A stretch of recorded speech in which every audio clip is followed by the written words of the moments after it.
What's going on, guys? So welcome to another installment of Exposed Trends for Black Beauty. Today we're going to talk about how a woman of color can rock a bright eyeshadow look.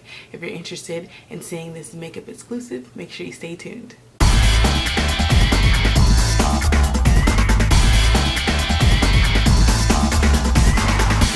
Okay, once again, this is a very common misconception that as a woman of color, you cannot wear a bright eyeshadow look, or you're afraid to wear a bright eyeshadow look. So of course, I'm here to tell you that you can, and give you some tips and tricks on how to make it easier for you. First tip I'm going to give you is start with a base or a primer on your eyelids.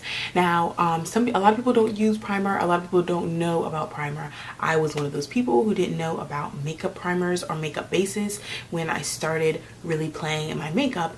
Then I found out about them, and they are very helpful. So a makeup primer for your eyelids or your eyeshadow is the same thing as a primer for your whole face. It protects your eyeshadow to help it last longer, because your eyelids can get oily just like the rest of your face, and it also helps boost the color or give you the true color of your eyeshadow. So I'm going to give you a few eyeshadow bases that you can use. I'm going to give you a few eyeshadow bases that you can use, or eyeshadow primers that you can use. I'm going to start with an expensive one. This one is by Urban Decay. It's called the Eyeshadow Primer Potion, and this one is the Sin one. It's specifically for shimmery eyeshadows, just to boost the shimmer in the eyeshadow. So this one is tinted. It comes out as kind of a champagne-y tint, and it's good because it definitely keeps your eyeshadow on all day long, and it helps your eyeshadow resist the urge to crease because of the oiliness and things like that. So this is a great primer. Although it is expensive, it definitely works. Another primer you can use is a cheapo. This is by e.l.f. You can find this at Target. It's only $1, and it's just a regular eyelid primer. This, like I said, this is the milky one. It comes out kind of white, so it kind of gives you a white base for your eyeshadow. Once again, this helps keep the lasting power of your eyeshadow, and because it's white, it helps the true color of the eyeshadow come out. While we're on the white track, I'm going to mention this NYX Jumbo Eye Pencil in Milk. This is like a crayon pencil. You just kind of draw it over your eye. You use it.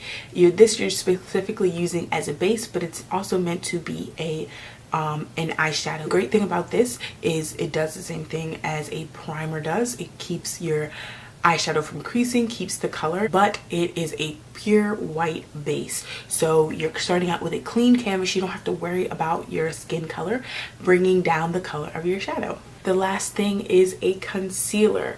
You want to pick a really good concealer that is creaseless, that's not going to crease on you, because of course your eyelids are moving up and down, they're closing, they're squinting, there are wrinkles up there. So you want to pick something that's not going to crease on you. This one in particular is called LA Girl Pro Conceal. This is a great concealer. I use this to highlight. I use this under my eyes. I use this to cover blemishes. It's a great all-in-one concealer, and it is very cheap.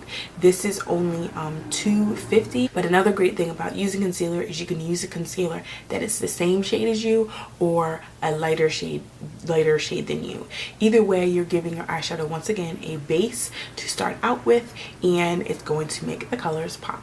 The next tip I'm going to give you is just a color tip in general. Make sure you're picking colors that complement your skin tone and complement what you're gonna wear for that particular day. Purples complement my skin tone. They just look better on my skin.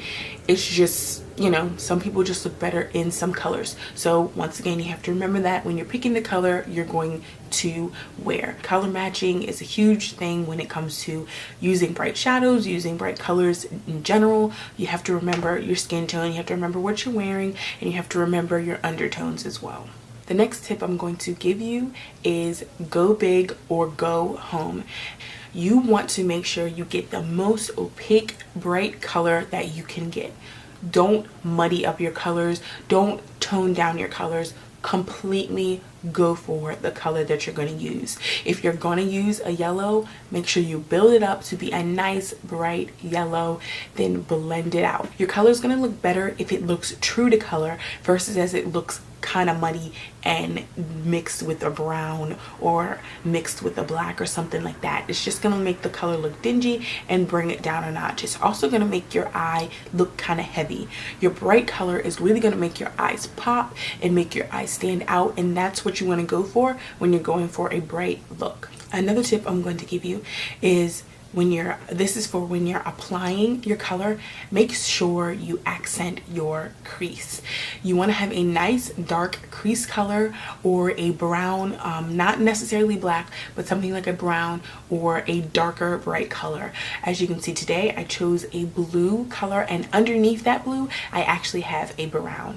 The reason why you do this is so your eyes can transition, number one. Number two, if you bring your color up past your crease, it's definitely going to look clownish. You're going to look like you have a rainbow in your eye. It's just not a good look. So you want to keep your color to your lid, and when you get to your crease, deepen it up slightly and kind of either smoke it out, or like I said, use a darker bright color. And always remember to blend. At the end of everything you do, take a nice fluffy brush and just blend it out. Blend out your shadows. Blend your shadows together. Blending will change your life. I promise you, as long as you blend your colors together, you can make them work. And the last tip I'm going to give you is not particularly for just your eyes, but over your look overall. If you're going for bright eyes, a bright statement look, make sure the rest of your face is nice and toned down and nice and neutral. This will make your, number one, your eye look stand out and be a statement piece on your face.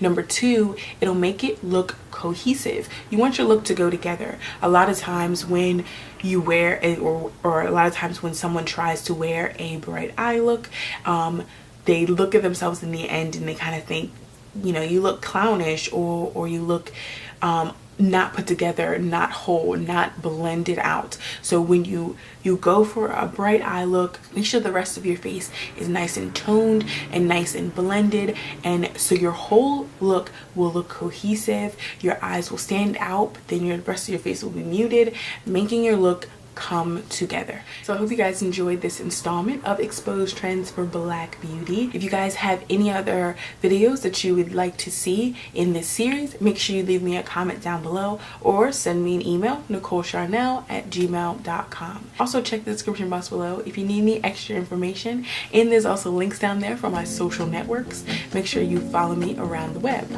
Thanks for watching, guys, and I'll see you in my next one. Bye.